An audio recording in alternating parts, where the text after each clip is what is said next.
let's look at the let's move on and transition to the strikers now. We have, and God help me if we play one striker up top again. I just hope that doesn't happen. I hope at the very least it's one striker and a reserve striker, but please, God Almighty, do not play Altidore all by himself up top at the beginning. I would like to see Altidore and Agudelo start. I get a feeling we're going to probably see Altidore and Buttle if indeed we play our standard, or not, our sort of oddly set up 4-4-2. What do you guys see starting? Nick, what do you see on that? Yeah, I mean, Josie's default, right? So Josie's going to start. If they do go with two true forwards, two strikers, I mean, he's going to start Edson. I mean, I would assume he's going to start Edson Buttle. Agudelo, even though he scored the other night for New York, and he's played well in some of these friendlies, the few looks that he's gotten, you're playing Argentina. I mean, I can't imagine Juan Agudelo is going to start over Edson Buttle. That being said, that the three forwards in our group, true forwards, if you don't count Clint Dempsey, are Juan Agudelo, Josie Altidore, and Edson Buttle. Yeah. That makes me a little nervous. Yeah. It's a teenager, a guy like Josie Altidore, who sometimes plays wonderful and sometimes disappears, and Edson Buttle, who nobody was talking about 10 months ago. Right. That's our crop, really? I mean, that's our crop. So yeah. I think if he goes with two, he's going to go safe and go Josie and Edson, and he's going to bring in Agudelo in the second half for one of those two and see if he can create anything off the bench the way he has in the past. Mm-hmm. I think while his playing time with Ingolstadt might be spotty at best, I think Bob's rewarding Buttles going over to Europe and finding playing time on a European team. Like you said, Josie is going to be default. And I think one of the big complaints here is that a lot of people see Josie and Buttle really playing the same role as a striker. Yeah. Will Josie be able to revert back to his past self of playing off of another striker and letting Buttle play more of that target man, if you will? Mm-hmm. I'm not sure. I think Josie and Agudelo would be a great pairing. Agudelo has shown that he's able to play a physical game, but he's also very confident with the ball. He'll shoot when he can. I mean, we saw the goal against Seattle. I mean, he wrestled off the defender, and he shot with the outside of his foot, put it around Keller. It was a really nice goal.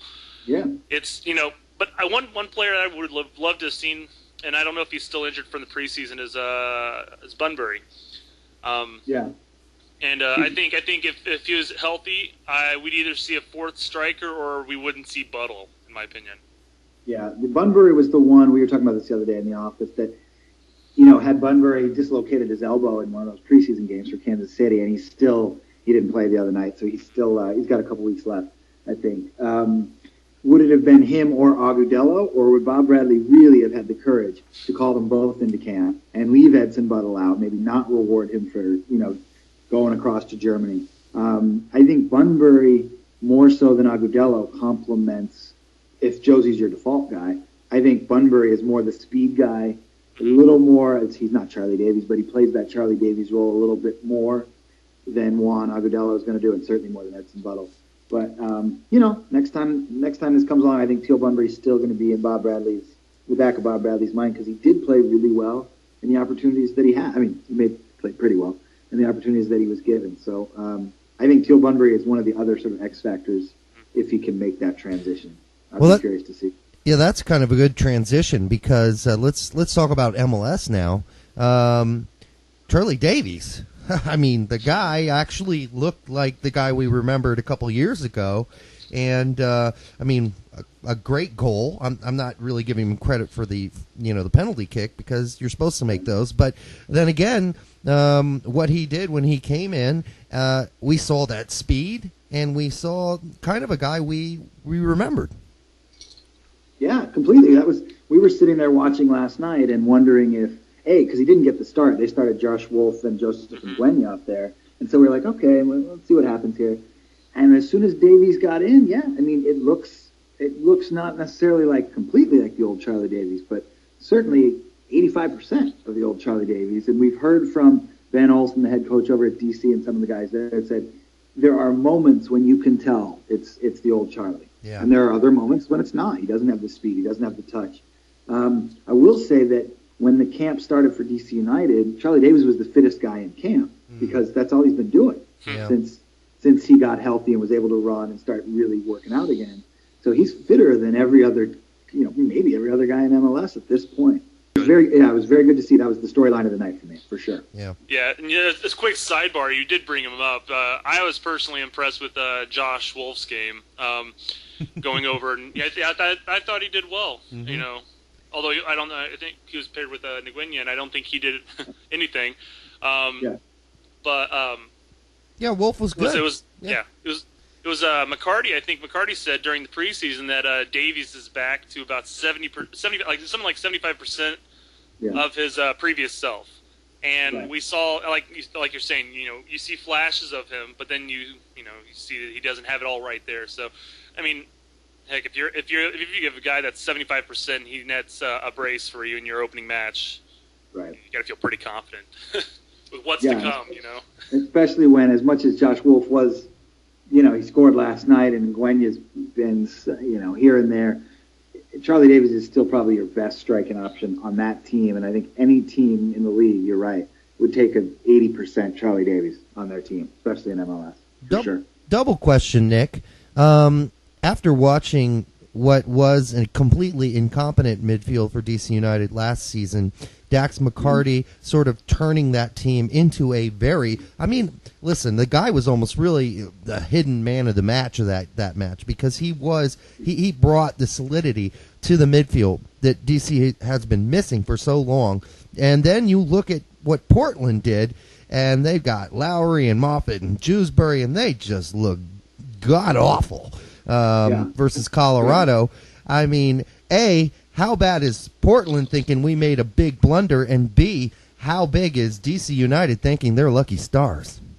Yeah, I think Dax McCarty is one of the most... it's funny because he has gotten some credit over the years, but I still think he's one of the most underrated guys in MLS. Yeah. I think FC Dallas getting to the MLS Cup last year, they had some other guys that played so well, but Dax McCarty was the engine of that team. Mm-hmm. We saw him play really well against Real Salt Lake out there in Salt Lake City when he had to. I wasn't surprised that Dallas had to let him go because of the costs, and Dallas is so fixated on their youth program and all the young guys that they're bringing in, so they find these sort of veterans expendable.